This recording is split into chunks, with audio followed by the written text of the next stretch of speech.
U.S. representative visits Central. The business community reaches out to Aberdeen students. The museum is getting a new exhibit. And the boys cross country team prepares for its final meets. Hi, I'm Will Allen. And I'm Kaylee Ephraimson, and you're watching Eagle Zone.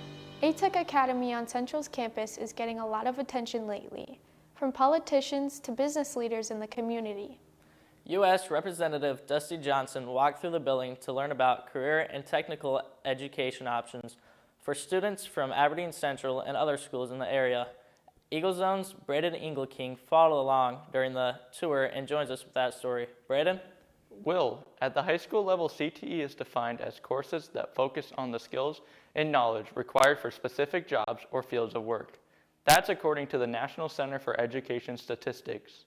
And CTE is important in a state like South Dakota, as that same center reports that students in rural areas are more likely to take a CTE course in high school. As U.S. Representative Dusty Johnson tours Central High School's A-Tech Academy, he's not talking about the grades, midterms, or sharpened pencils. I think anytime you can light a passion with students to give them an idea of how the education actually ties to the rest of their life, you're winning.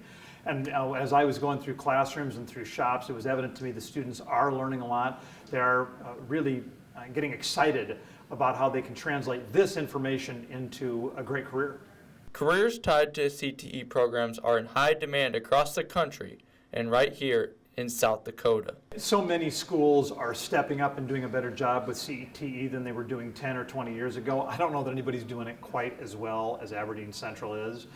This is just remarkable, and the number of course offerings is way beyond what you get in most school districts. This to me is a shining example of how to do this kind of education well. Representative Johnson said that successful people develop skills that not everybody has.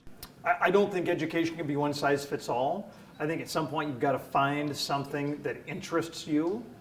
And the nice thing about having this many different course offerings is there is something for everyone.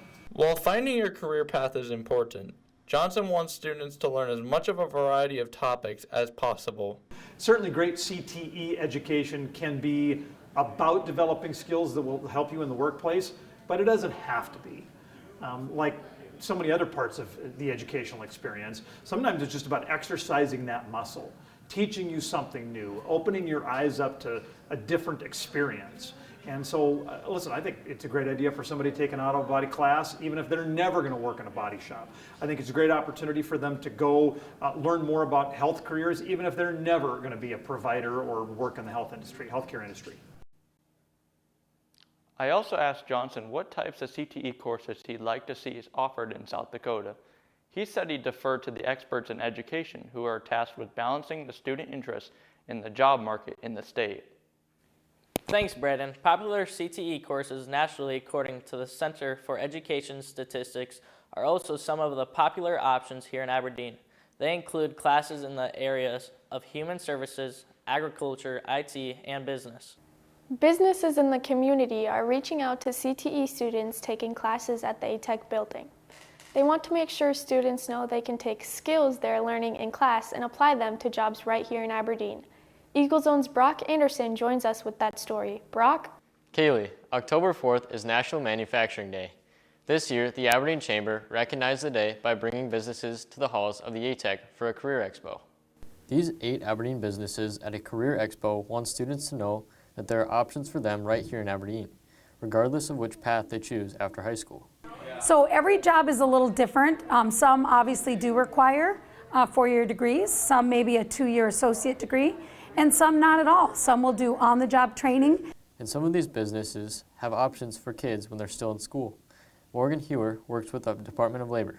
We help students and industry partners connect to work through work-based learning opportunities.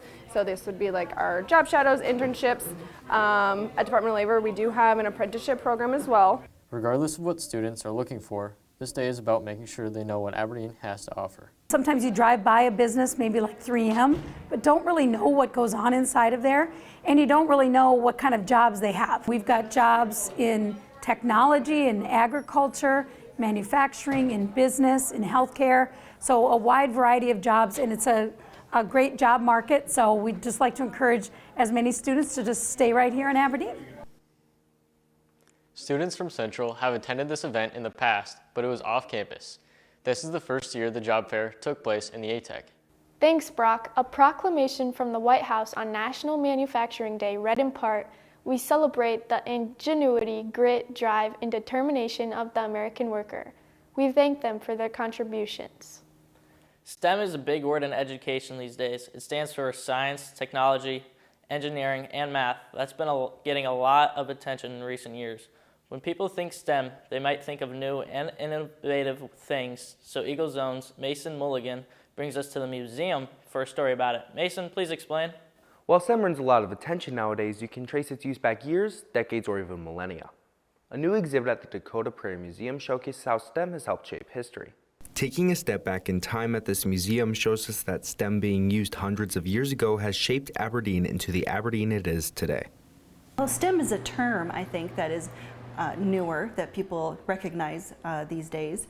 But really, science, technology, engineering, and mathematics obviously are not new. Many years ago, people would have used science for food preservation. And on the technology aspect, you have the telephone. Engineering and mathematics were huge for the hub city. The railroad obviously had a huge influence on how our county was developed. Even the towns were named by the railroad as they came through.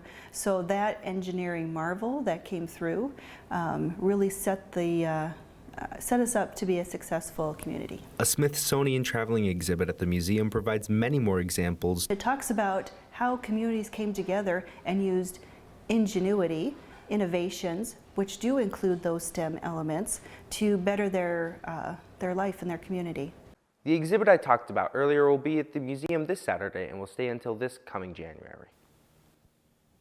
Thanks, Mason. The museum is free and open to the public Tuesday through Friday, 10 to 5, and Saturday, 11 to 4. The Indian Education Department is hosting a coat drive and winter clothing drive. Donation boxes are at Central both middle schools, C.C. Lee, and May Overby elementary schools. The distribution will be at Holgate Gym October 29th at 5:30. This event is not just for Indian Ed families and students, it's for everyone who's in need of some extra support as we get closer to winter. The marching band is back from a busy weekend. You can see them here marching the NSU Homecoming Parade. After that, band members competed in Sioux Falls and finished 14th overall in the Festival of Bands. They also earned the Spirit of the Festival Award. Thanks, Jason Lopez Martinez, for recording that video for us. We'll be right back with sports after this message, created by media production students.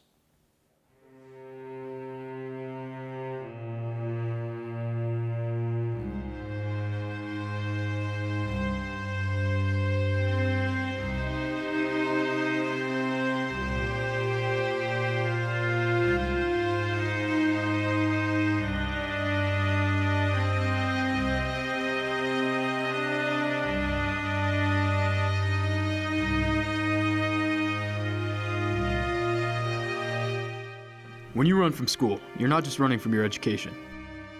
You're running from a future, a career, and your potential.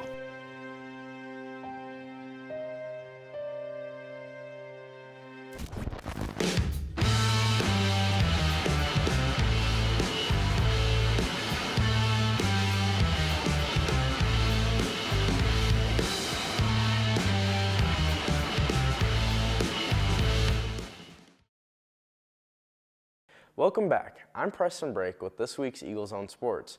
Boys golf is just back from the state meet in Watertown. The team finished 12th overall. Senior Carter Blanchard is the top finisher for the Eagles, shooting 13 over par for this meet. Right after that is sophomore Cole Bruss, who ended the meet 14 over, shooting a 76 the first day and an 82 the second. He tied with junior Jackson Revelette, who had a 77 on day one and an 81 on day two. Both Golden Eagles soccer teams advanced in the playoffs this week. The boys team comes into the postseason as ESD Conference champions. They hosted T in the first round of the playoffs. It's scoreless in the first half when sophomore Linus Johnson gets his header to go in for an Aberdeen goal. That gets the Eagles off to an early lead. Later in the first half, Eagles are up by a goal. They pass the ball around and sophomore Bryson Burgard runs in to send the ball to the back of the net. That gives the Eagles a 2-point edge, and the gap only widens from there. This time, it's junior Tyler Bain who gets the goal. The Eagles end up winning the match 4-0. The girls' soccer team traveled for its first playoff game, so we don't have video of that match. But the Golden Eagles pull off an upset against Pierre with a 1-0 win. Aberdeen entered the postseason ranked 14th. The Governors were ranked 3rd. Both Golden Eagle teams play in the quarterfinal rounds Saturday the 12th. The girls travel to Sioux Falls Roosevelt, the boys to Sioux Falls Jefferson. And the cross-country teams are heading to their ESD meet. As Eagle Zone's Will Allen explains, the boys team is traveling to that conference meet with high hopes. Coming into the season, there was reason for caution and optimism for the boys' cross-country team. I was pretty skeptical at the beginning of the season because we had a few guys who had really good summers, but we also had guys like me who were injured and had to miss a lot of practices. I thought we were going to be a pretty good team, and yeah, we are pretty good, so it's definitely a good thing. The team lost strong seniors last year, but last year's team was also deep with solid athletes. So there were young runners ready to step up and fill gaps when those seniors left. We've won a decent amount of meets. We're going into ESD and state here and looking pretty good for those, so it's going good. That ESD meet is middle of the month, state end of the month. While runners are doing well, they want to push themselves to improve before those big meets. I need to improve on staying with the guys who are a bit faster than me and make sure I put myself in places that I can really help out our team. Myself, probably like learning how to finish races better. The team, I feel like we definitely raced really well throughout the season, so I think we're good. Just race hard. That was Eagle Zone's Will Allen reporting. The ESD meet is this Saturday the 12th in Huron. The state meet is Saturday the 26th in Rapid City. Braden Engelking will see how the girls' cross-country team is running on next week's show. The girls' tennis team is on its way to state. Those matches run Thursday and Friday. We'll share results with you next week. Will and Kaylee? Thanks, Preston. The high school students, the online schedule change form is now open for terms 2 through 4. The link to the form is on the Student Services webpage. If you need to make any changes, you must submit an online schedule change request. Do not send emails. Be sure to get your changes submitted early for the best course options, as many classes are at full capacity. Term 2 starts on Monday, October 21st. The last date to submit schedule changes for Term 2 is Wednesday, October 23rd. High school students, you have until the end of the term to order your yearbook at a cheaper rate. Posters in the hall have information about placing your order. The cost is $60 through the 18th of this month. It increases $5 after that, and the price keeps going up the longer you wait. That's all for this episode of Eagle Zone. You can rewatch any of our shows by visiting the Eagle Zone Aberdeen YouTube channel or by visiting the school district website.